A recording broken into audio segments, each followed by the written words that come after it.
Hello everyone, welcome back to our channel. Hope you have a wonderful day. In today's video, we're going to talk about how much we pay for capital gain tax and what we learned so far when you sold investment property with a lot of profit. That's I wouldn't say a lot. I wouldn't say a lot. But it's big just enough. Hit us. Like we were lucky we are so conservative. Yeah. So backstory. Backstory, we sold how many properties? I think that financial year we sold 2 properties. No, in two. Two. Yeah, 3. So we sold 3 properties in 2 financial years. Correct. So we talked about the previous financial year. Yeah, last financial year. So and to give you an understanding, we sold it on the previous financial year and the money settled in. Yep. Everything went well. Yep. We gained a profit from the property. Yeah, quite a lot of profit because we paid off. Yeah, we paid in full. Yeah. So we didn't own any money from the bank. No interest repayment. So all of that jazz. Yeah. The total amount of the how much profit was it? I can't remember the profit, but it's too much. I mean, too long of story. But then what we had to pay for the tax office, lucky that one was split in 2 of us on top of our personal tax. So we have to pay extra, I think 20. Anyway, both of us $45,000 on top. 45,000 as a whole. Just one property. Yeah, for one property. We ended up having to pay an extra 45,000. Call it 50 grand. Tax. 50 grand for one property. So that's equivalent to a brand new car. Okay. Yeah. Effectively. Anyway, so because we sold that 3 property, actually is within the same year, but it's 2 different financial years. In Australia, our financial year is in July to June. Yeah. So one was sold in May, and the other 2 were sold in next year. Yeah. July or August. Like really close. Anyway, so we sold that. We we used accountant and came back. We have to pay extra 50. We're like, oh my goodness. and then we did a quick draft estimation for next or current financial year. Yeah. We will have to pay maybe similar or a bit more. Yeah. Because the structure is a bit different, but maybe dollar value is similar or combined. So we have to pay another, let's say, 50,000. So I think it's just on top of my head.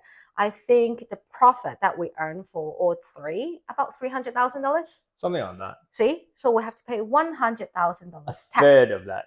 On top of $300,000 profit. So, we did hold it over 1 year, which means more than 1 year, because in Australia, the capital gain taxes, if you hold the investment more than 1 year, you only pay 50% of the profit for tax purpose. Yeah. So we already did beyond those. That, yeah. Beyond that, but still have to pay 1/3 of our profit to tax. It's very hard to swallow. Just the thought of, hey, I could buy a new car with this. Yeah. So here I am giving it to you. So it could be a structure, like we didn't structure it correctly. It might be a lot of those things, but the key factor is like it's $50,000. Now, when you do sold your property at a profit, don't spend it all in one go. Correct. That's our advice. So lucky we put more than $100,000 on the side because we know tax will hit us, but didn't know we hit all of them. Yeah. Pretty much all of them. That's it. Yeah. So we did put aside. Yeah. We knew there's going to be something in there. Don't even considering putting it on investment. Just put it on a boring saving account. Yeah, high interest on my account. Have some sort of an estimation on how much it is. Yep. I mean, I would rather be like, okay, so I can afford. Luckily we're in a position. I was a little bit panicking in the beginning. And then realized, oh, okay, so we do have the cash. I'm like, yes, we do. Like, because at first we're thinking to put more money into our investment. The only downside of that is maximize, increase your risk. What if you ended up your investment going down, going in the wrong direction as what you expected? When that happened, you still have to. Yeah, it's more like a gambling. We don't want to do it. I'd rather put spare money in a high interest saving account. I know it's only earning very small amount, but hey, it's better safe than sorry. So talking about capital gain tax, like a few years ago, I sold one of the property under my name, and I was not working at that time. Yep. So I was not working, no income under my name. Yep. So I was lucky that property not making too much money anyway. So it's less than 100,000. Like in profit wise. Yeah, less than 100,000. So 50% of it is 50,000. I think it's even less than that. Yeah. Even less than 50. Because we had a mortgage in that one as well. No, mortgage doesn't. Yeah. Mortgage doesn't count. Is how much profit you make. So I think maybe 60,000, and then accounting do this and that, and I didn't have to pay tax on that. So if anyone considering to sell property, sell it when you're not earning income on that year. Yeah. But we had no choice. On an ideal world, that would be it. But circumstances would be different in real life. Yeah. You know, on an ideal world, I'm like, okay, then I'm not earning an income, so I'm going to sell my property right now, and tomorrow there's a buyer right there. Yeah, that will be an ideal scenario. But in reality, what if circumstances change where you need the capital, the big lump sum capital right now?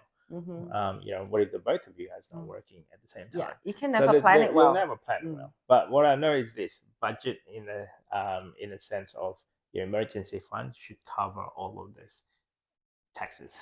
Foreseeable. Foreseeable expenditure. For example, we next financial year we should have enough fund to cover it, and some other maintenance in the house we want to do it should be covered as well. So overall, like for us now realizing, okay, then so because we have to pay this big lump sum, that's okay, it's covered. So we're already projecting for next financial year. That's okay, we're already covered. We've got enough of that cash flow. Fingers crossed. Hopefully. But at the same time, because all of those little things, we need to increase our I guess our cash rate in a saving. Sense. Yeah. The saving. Cash saving. So that's just based on our experience paying a big lump sum. Capital gain tax. So I'm sure that will happen if we ever sell our investment. Like ETF. Yeah. I'm sure there is, and we're not there yet at the moment. We're just accumulating our wealth. Yes. We haven't actually gone through what is the best option, all that jazz. Our focus point at the moment, just hit $1 million on our investment. Yep. So this is based on this channel, what we're trying to show you, that I guess the effort flow, what we thought about, how we go doing things about doing it. What else? Yeah, how to earn more money, how to cut costs. That's all you can do. What else? I'm not going to gamble. I just have to invest smart, not going to invest something you don't know or you're not comfortable. Overall, like this, our whole scheme is kind of boring. Yeah, it's very boring. It's very boring. That's why not many people talk about that, I think. So to give you like a boring scenario of it, it's like we've got an income from our job. We've got expenses. We try to minimize our expenses. Yep. Any surplus from our income goes towards investment. Saving. Yes. Saving first. Saving. Investing. And that's it. And just repeat the process over and over again. And hopefully it's big enough so that way. It's not hopefully, it is going to be big enough, but it will take forever. Yeah. Sometimes. So for our journey, it's been like, I don't know how many years. We started around COVID, start this channel, and then we're starting micro investment at that time. So 4 years. Let's say 2019. 19. Yeah, 2019. Yeah. So we started in micro investment. At that time, we started like $5-10 a week or a day, and then now sometimes we'll put like $1,000 or $2,000 a week in a good week. Like if we don't have any expenses, we don't have any big expenditure in one lump sum, then we'll pay extra money. And then when we have too much expenses, like we skip that week. Skip it down. lower our investment. So, but that's sort of so far 4 years we accumulated. Well, we sold our old investment properties, as we said, and so far we accumulated $400,000 in our ETF investments. And from, I guess, my intake of our journey so far, if I had to do it all over again, I'd probably do ETFs instead of property, because the nature of it's so transparent. There's no guessing. For example, with property, the only way you can judge how much your property worth if you put a for sale sign and somebody willing to put an offer. That's the value of your property. Correct. At that time. It's just too many admin, too many steps, people involved, like taking your money away. taking your money away. Versus ETF is more easy. Here is the value. Here is our commission. That's it. That's it. So, and this is the value of your portfolio. Yeah. And if you want to sell it, we will provide you this amount of money. So we changed from heavily invested in properties and now none, or except our PPR. Yeah. And then we only invest in ETFs now. Now in the ETF alone, I bought some product that is actually property based. Then I realized it's not performing that way. No. I'm like, oh, okay. Compared to the market companies, other companies or other product, the property product, like these not as performing well. Yeah. Maybe we're not in the cycle, but as long as we're in the pool, I'm okay. Yeah. And for me, it's like I'm just gonna buy a little bit of this, a little bit of that, and then figuring out for where we at. And that's how we learn. Like we studied, like with example with Contact Pocket. I don't know which product I'm gonna choose. I'm just gonna buy it, put $1,000 on each, and then figure out which one it is. But yeah, and that's where I learned, and I'm learning by doing. There's only so much theory or analysis, let's say. But unless you put money in there, you kind of don't know what it feels like.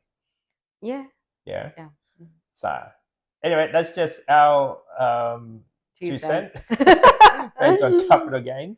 Be sure save put money aside. Otherwise, it'll be like, what happens if it's the other way around?